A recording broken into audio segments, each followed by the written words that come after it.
Daniel, you're acting weird. Why are you refusing it so much? It's not like I'm refusing it. I'm just saying there's no meaning. No meaning? Why? Because, you can't go sightseeing here. You're just going to look into my room and see how messy it is. Or look in my fridge and see what I'm eating. And check everything, right?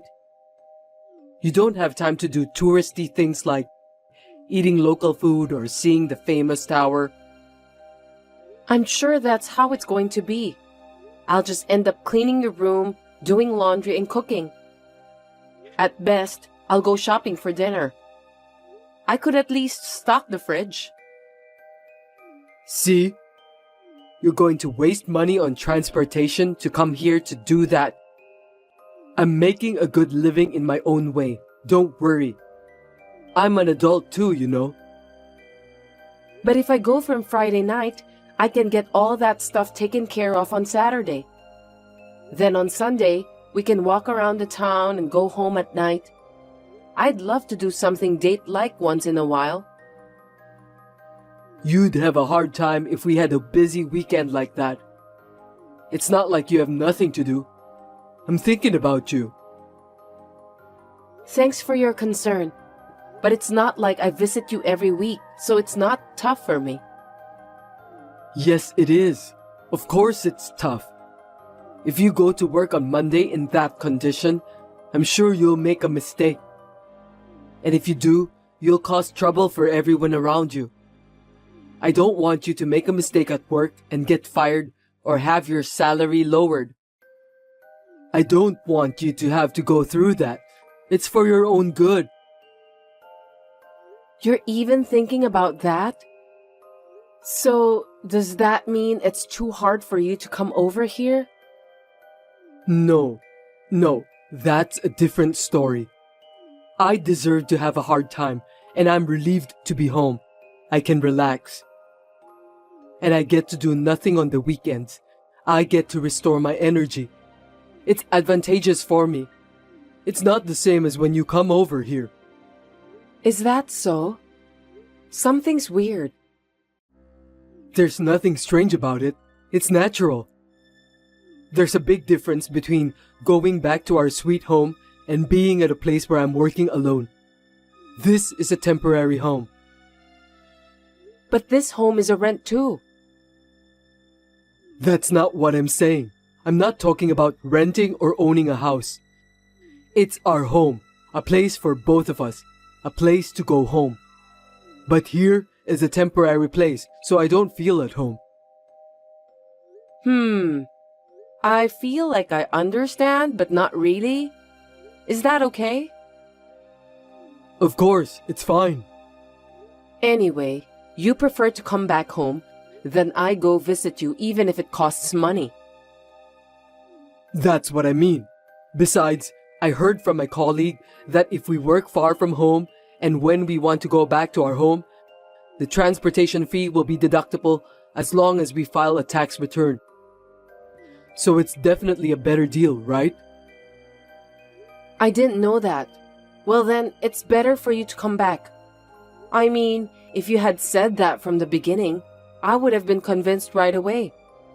Why have you been telling me all those weird logic or reason? I thought you knew too. It's not weird at all to me. Well, I don't know, but I get it. What's that? Which is it? I don't understand you. I don't know what you're thinking, but I understand that it's not strange to you. I don't understand completely, but if you insist, I won't ask you anymore. I'm glad you understand. This is definitely the best way. I've told you many times that I'd visit you, but every time you always have some weird reason or logic and refuse me. I've been a little worried about it. I wondered why you were so reluctant. Isn't that kind of weird? I was actually a little worried that you might have a girlfriend there. If you have a reason for wanting to use your deductible for transportation, That makes sense. You should have told me earlier. Wait a minute. You suspected me of cheating on you? That's stupid. There's no way I would do something like that. Right. You were thinking about the family. I'm sorry I suspected you for even a second. There's no need to apologize. If you understand, that's fine. Don't worry about that kind of thing anymore. Yeah, I love you so much. I can't wait to see you. I'm looking forward to seeing you when you get back. Me too. Well, good night. Now one problem is solved, but another one came up. Before Daniel went off to work away from home, we were considering buying an apartment. But since he left, we haven't talked about it at all. I wanted to discuss what we should do, so I asked him about it, but it turned into a fight. Daniel, do you have any idea which place you want to live? I'm asking this because I wanted to get ready to buy an apartment. I wanted to decide on our place to live. That's not something you should be asking me when I'm working away from home. Why do you always get so ahead of yourself? Why don't we look for a place together when I get back? But then, I'll have to wait for another year? Until you finish your work there? I'm not even allowed to talk about it? You could at least tell me where you want to live. I didn't say like that. This assignment was originally supposed to be for 3 years. But there's a chance to be extended, depending on how things go at work. I can't decide to buy an apartment when I don't know what's going to happen. I'm worried too, you know. But even if we can't decide now, why don't we start thinking about it? At least, decide where we're going to live. Then, when you finish working there, we can make a move right away. I'm not talking about buying it right now. I just want to discuss about it. Is that a no too? No, I don't know when I finish. You don't know what the real estate status will be at that time. There is a possibility that land price in the city you want to live in might go up drastically. That's a waste of money. If that's the case, it's better not to make such a decision in the first place. First of all, we have to think about whether it's better to rent or own a house. Wait, what do you mean? Before you left, you said you wanted an apartment too, right? Did you change your mind? It's going to be our property. It's not like I changed my mind. I mean, I'm put off by your enthusiasm for buying an apartment. I was thinking that we don't have to rush. Why do you say that? Because if we are thinking of buying an apartment, we don't necessarily have to get it. At the very least, we need to gather information and save up some money. I think it's too late to start when you suddenly want it.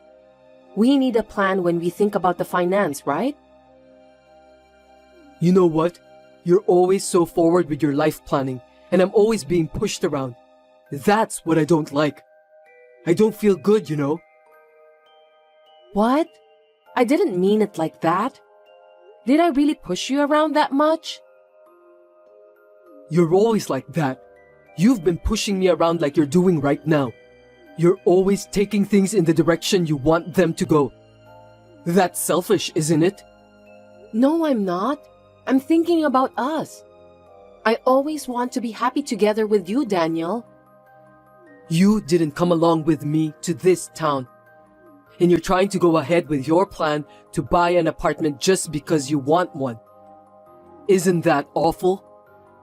Maybe you make more money than me, and you might think it's a stupid plan to quit your job and follow me. Then why don't you give something else up for me? How terrible. Is that how you thought? I don't know how to say, but I feel like you don't respect me. That's not true. But if you felt so, I must have done something wrong in the way I tell you or the way I talk to you. I'm sorry. You're not that enthusiastic about buying an apartment, right? I'm sorry for trying to force you to go through with it.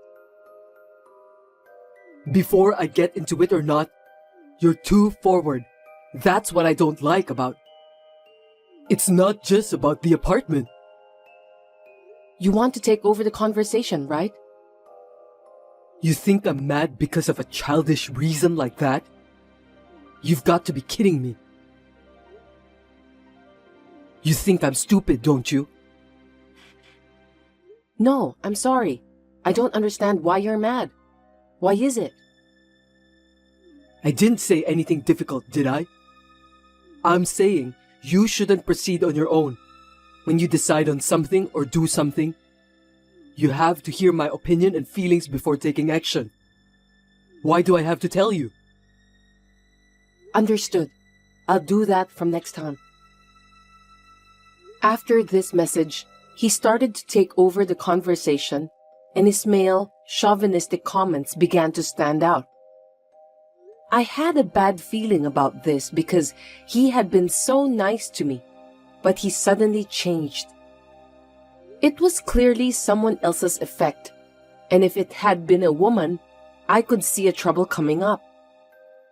I was thinking about it all by myself, but it was a few months later that my bad premonition came true.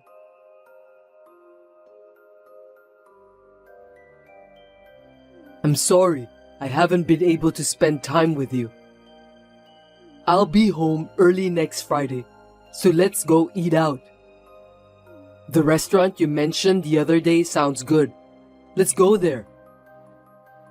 Kate, what's wrong? Nothing. You just sent to the wrong person.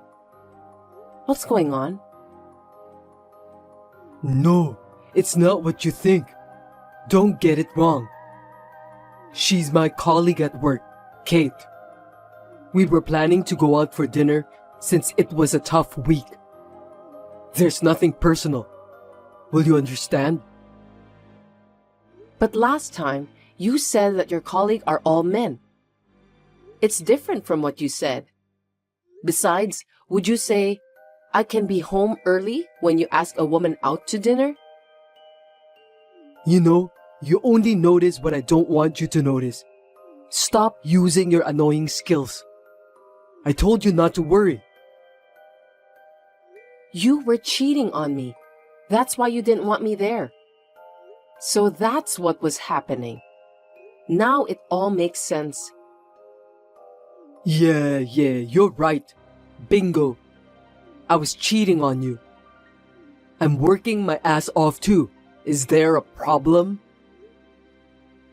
Unlike you, Kate is a super nice girl who stands up for me. She's not selfish. She puts me first in everything she does. She listens to me when I tell her how hard I'm working. Unlike you, she's not condescending. She cooks and takes care of the house. When have I ever been condescending? I never say something like that. I mean, when did I say? I can tell by your attitude. The attitude. I work too, but I'm doing all this housework-ish attitude. You should notice that. That's not true. It's not right for you to say that. When I came home tired, I often didn't cook, did I? Remember when I said, sorry, I bought some food today? I never did something condescending, did I? Really? Well, I felt so. You were giving me a bad vibe. Maybe that girl Kate told you something about me. She kept telling you bad things about working wives and you believed her. You're so naive. You've got to be kidding me. Kate is not that kind of woman. She works to support her sick parents and earn money for her brother's tuition. There aren't any girls like that nowadays. Daniel, do you believe that? Of course I do. And like you, she doesn't work just for herself. She's a good girl, isn't she? I'm not just working for me. I'm working for both of us. I don't know if I can believe that. You can't believe me, but you can believe this girl? I think it's very suspicious. But I did my best to save up the down payment for our future apartment. You didn't put any money in our shared savings account, though. I never once urged you to save money either, did I? I have put in at least $2,000 in savings. Are you making fun of me? That's enough. I can't talk to you. I hate your attitude, so it's only natural that I cheat on you. We're getting divorced. I'll take half of your property, $150,000. Understood? Give me a break. The next week, I received a response regarding the divorce, so I turned it in. It all happened so suddenly. I didn't really feel the end, but being mentioned by my parents and friends, I could finally feel the sadness and loss. I moved out of my room and went to live near my work. One day, I received a message from Daniel.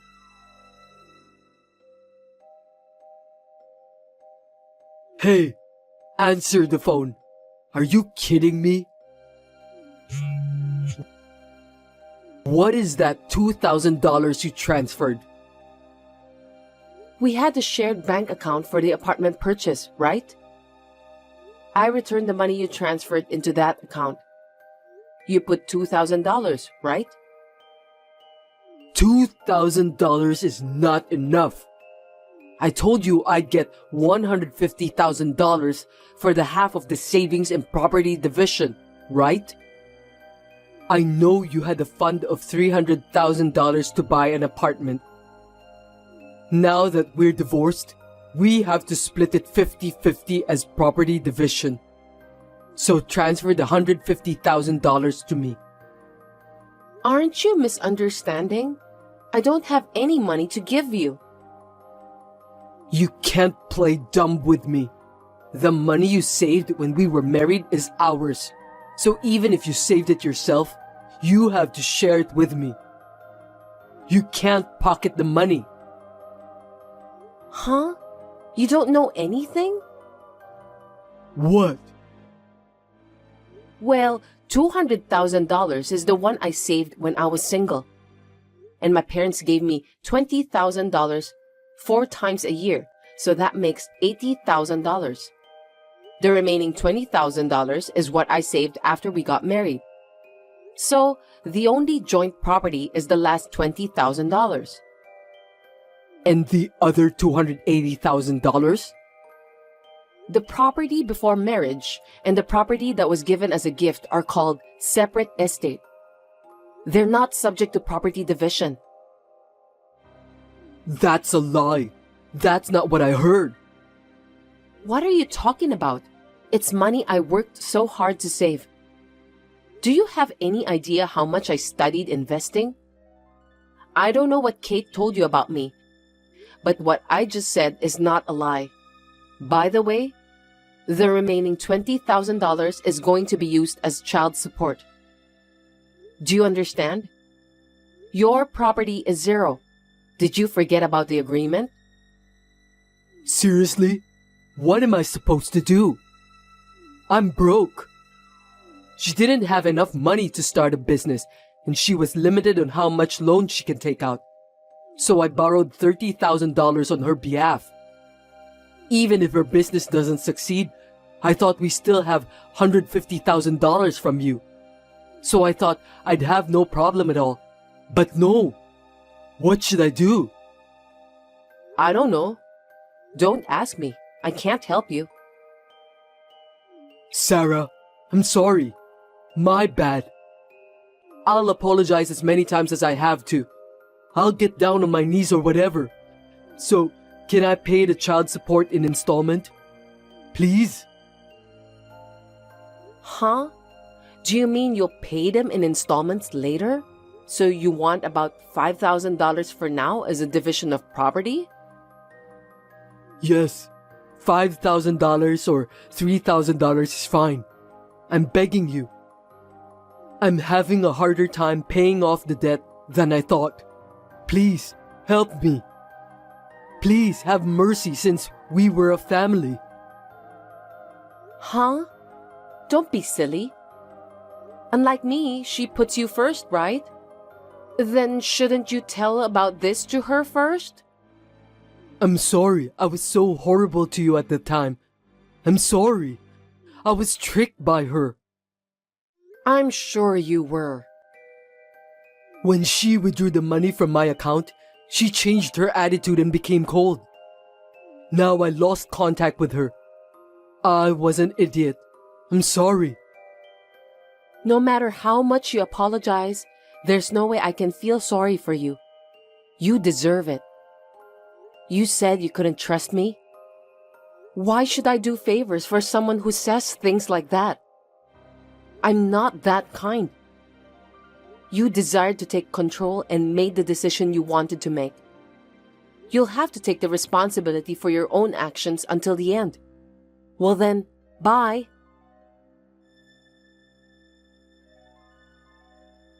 According to the story from his colleague, Daniel was too busy paying off his debts, so he gambled to get a lot of money. It was never going to work out, but as a result of further debts, I assume he had no choice. He quit his job and disappeared. He got what he deserved. On the other hand, I was dating a man who was introduced by my friend, and he proposed to me. We are having a fun time talking about marriage preparations and buying an apartment.